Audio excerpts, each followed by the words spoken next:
Welcome to the Stevenson house at the end of the road, Stevenson Road in Mullis River. This house was built in 1880 by a man named Charles Stevenson. He was married to a Kennedy, a sister to Dr. Kennedy in Rexton, which many people knew back in the day, Dr. Kennedy. Charles had about 8 children. A number of them fought in World War I and World War II, and then a lot of them moved to Maine. The ones who stayed behind were 3 of them. There were Marion and Alec, who lived here, brother and sister, never married, and their other sister Laura, who married Alden Warman, which is another road just opposite of Stevenson Road. So here's a picture of them together, brother and sister, in about 1980. And this is when I knew them when I was a teenager. Alec died just short of his 100th birthday. He was 99 years and 11 months. And then Marion lived on here after for about 5 or 6 more years. I came up here Halloween night 2 years ago, I believe it was. So the 2018 Halloween night. And spent my first night up here. That night was a really clear night, and I was just kind of had their picture out and was remembering Alec and Marion and sort of talking to them in my own way. And 2 falling stars came together right over the house. Seemed to be right over me. I was like, oh, they're here. It feels like they're here. See that they're all at rest now. But I want to know otherwise, if they're still here. Yeah. Oh, this is Marion's rocking chair, by the way. Oh, wow. This is actually her chair that used to sit in the kitchen. Now, someone added a bullet shot to it after. But yeah, she sat in this. I remember her sitting there knitting in the winter evenings by the stove. She loved bright colors in the summer, and she loved armless, sleeveless shirts and skirts. And I'm pretty sure I have a memory of her wearing this exact dress. But if not, it was one very much like it. So that was hers? Yep, that was Marion's. Yep, and this was one of her aprons. She had lots of aprons. This must have been when visitors came or something. Visitor's apron. And this is, I don't think it would be her purse. It was probably her mother's, because it's a really old purse from the 1920s. This definitely has a direct connection to her. Well, we'll definitely have to And take this the probably- EMF to scan it and see if there's any residuals, any energy coming off of it. Probably bring the rocking chair in. Bring the rocking chair in, put the rocking chair right there. So the last 20 years, that was Alec's bedroom there. And that little room in behind it was Marion's bedroom. They didn't bother to go up the stairs. It was too difficult for them at that time. But that was, it used to be a pantry, but for 20 years Marion made that her bedroom to be close to her brother in case he needed her. But the lady in your photo looked a little more older and more decrepit than Marion, but it could be her. Because I didn't see her in her last 5 years.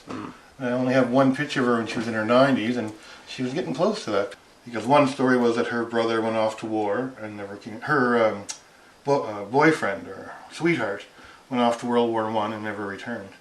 So that's why she never married and became an old maid. Thank you so much. No problem. Thank you. Thank you.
Hey guys, rural area paranormal seekers here. Tonight's location is end of the road farm, and I have my crew with me.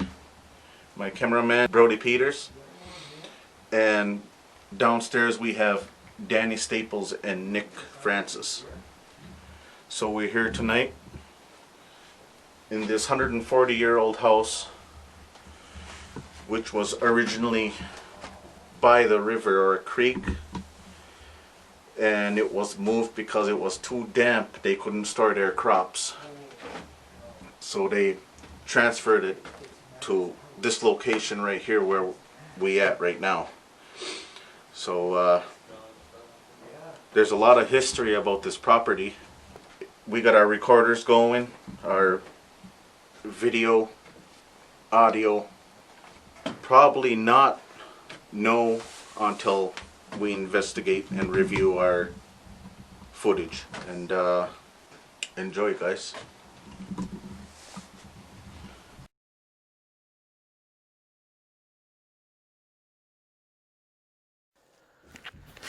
Okay, so we're here, and as you can see,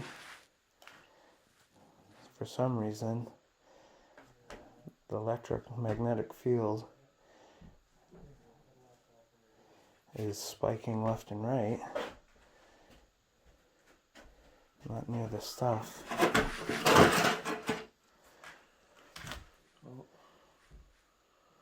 Are these your items?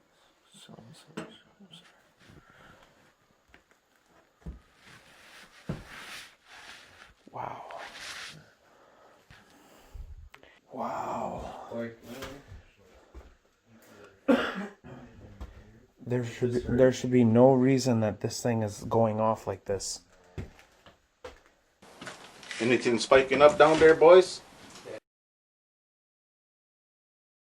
Yeah. You don't you don't even want to know. Are you for real? I am 100% for real. It's red.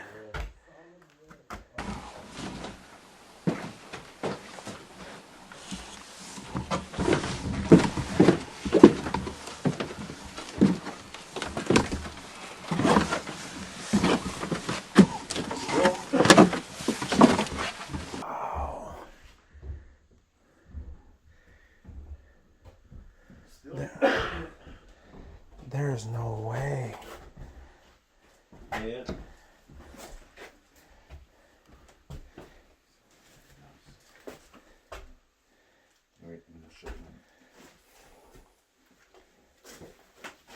Wow.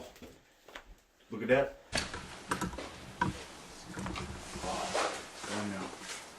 Oh my God. Alex, are you here? If you're here, give me a sign. Make this thing light up again. Hey, hacha. Thank you. That's amazing. That's amazing. You're doing an amazing job. Wow. Just so everyone knows, there is no electricity power lines to this house. So there should be no reason that this thing would go off like that. Oh, it's gone. Hold on. There it goes. Oh. There it goes. Okay. There's absolutely no power here. There's posts, but it got all taken down many years ago. Alex, is that you? If it is, can you light this thing up for us?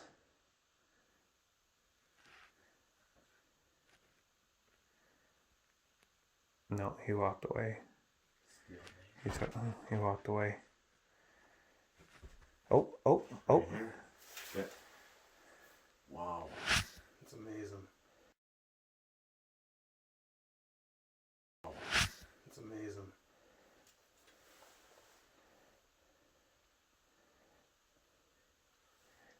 Oh, yeah, there you go. Wow. Let's go in here, guys. Go in. Be careful, brother. Yeah, just stay away from that corner. Oh, Overboard.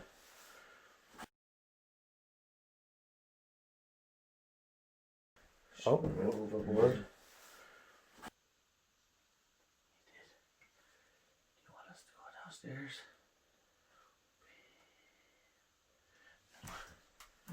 You know we can't see you.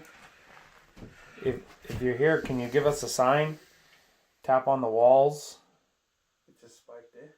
It spiked as soon as I said that. Look at that. For people that don't know what an EMF does, could you explain that, Dill? Major codes. Well, what an EMF meter does, it's a electrical magnetic field, and it's supposed to read harmful radiation around the property or households. But it also reads frequencies, and they say paranormal have to feed off the energy. So when we go around with the EMF meter and it starts lighting up, especially when there's no power anywheres, that is definitely a indication that it could be paranormal. It started lighting up as soon as we went into the other room. As soon as we asked Mary to sit in her chair and, give it a rock or something, it spiked real quick and then it stopped. Yeah. But there was a major cold spot right where we were standing. It's like a 15 degrees difference from this room to that room. And I went through there. Did All the way in there, it didn't go off at all. It didn't go off at all. I felt something while we were upstairs, me and Dylan.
Hi, Marion. It's Rodney.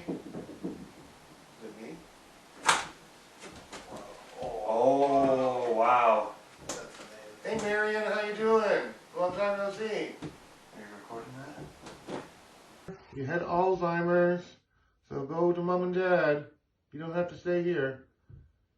It's all good. Wow. That Wow. was trippy. That was crazy.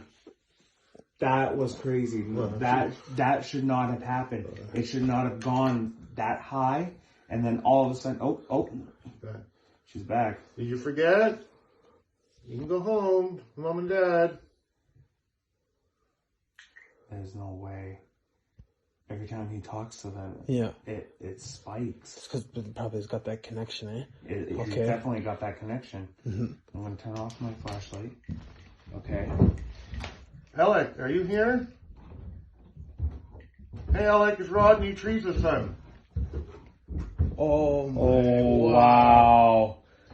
That is crazy. That's crazy. That's crazy. That's how he'd remember me as Teresa's son. Teresa was my mother who looked after him all the time. Okay. That's how he recognized No word of a lie. He was just talking to them, and it literally lit up as soon as he said, "Hey, Marion," and then all of a sudden it went from orange all the way to red. This is a spirit box. Okay. It's EVP. It's electronic voice phenomena.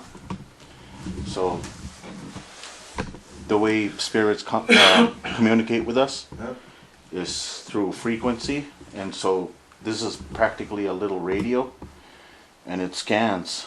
It scans and scans, and for different wavelengths or whatever. yeah, and At a very fast rate. Okay. so this is how they would actually communicate. Okay.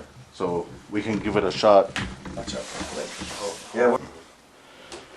I can say there's nothing bad here. Yeah, I got a good feeling here. Yes. Because the stories that he's told, they're all, memories and just stories that he knows because he's part of the family, right? And he knows a lot of history about this property, and nothing bad really has happened.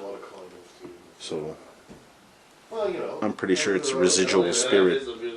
Marion was her name, and her brother Alex. Was it Alex? Alex. Her brother Alex.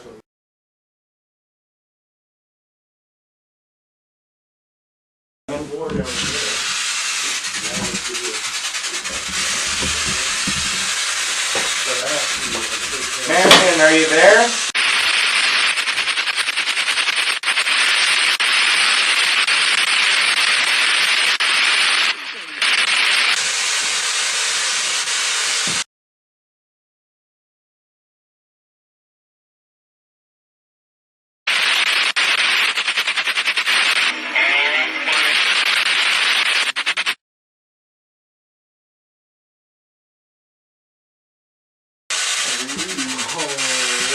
That was clear. That was.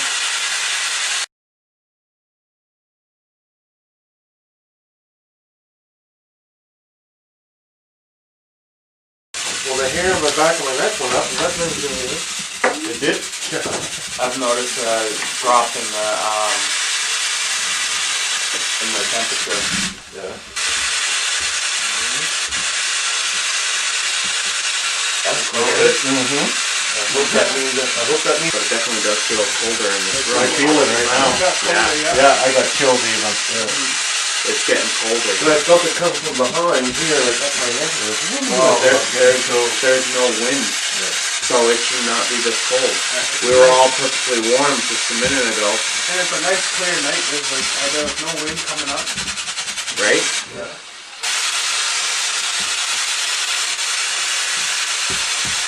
Could you tell me your father's name?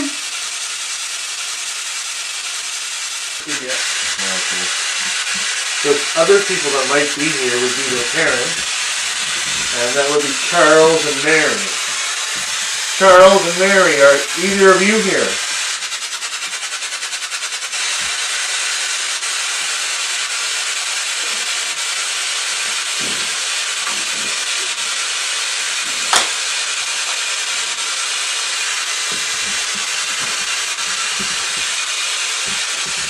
Look at that.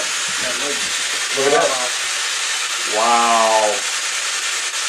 Charles and Mary, are you here? That fell on its own. Look at that. Mary, is that you? It is. So it's not Mary. Charles, is it you? I think it's safe to say, Rodney, they're still here. Yeah, maybe since she's still around. Yeah, they're. Well, hopefully. They were all happy people when they died, had long lives, so it's just that they're hanging out because this is their favorite place on the planet Earth, I guess. Hold on a second. Got it? Up to you. It's up to you, Ross. I usually cut them off at 10 minutes at least. Talk to you later. Bye. So, Daniel, I'm gonna put the EMF right there.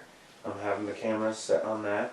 I have that sitting on the chair, and we've asked Mary or Marion to move that chair, or Charles or Alex, one of them to move the chair, or make that EMF go crazy from being in that chair. And we got her dress there and everything. Okay.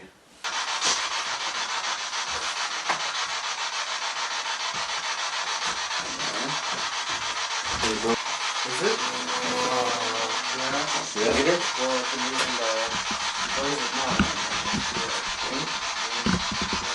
Oh yeah, it's good.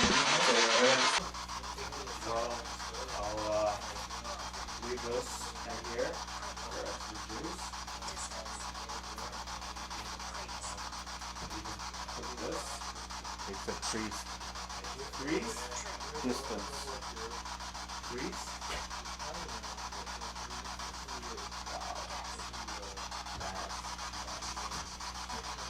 Put this. It's a priest. Grease. Distance. Grease.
Yes.